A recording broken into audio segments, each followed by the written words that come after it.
Ay mga palangga, pa po yung lingkod, buhay mahirap buhay, pronensyang mapalangga, maaga po tayo dumating sa ating workplace dahil maaga po tayo umalis at lagi po tayo naglalaan ng time allowance, time travel allowance po mga palangga dahil di po natin alam po yung mga nangyayari po sa atin. Minsan po may traffic, minsan po may checkpoint, at minsan po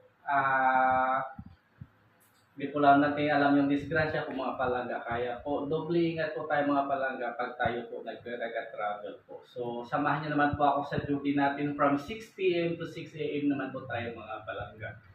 So, basta lagi po tayong nasa puso at isipan po natin ang palangga ang ating trabaho. Mahalin po natin para palagi po tayong inspired kahit pagod na po tayo mga palangga. Palagi po tayong service with a smile and service with a heart. Serbisyong may puso mga palangga. So, yan po mga palangga. Ingat po kayo palagi and God bless us all. Bye for now.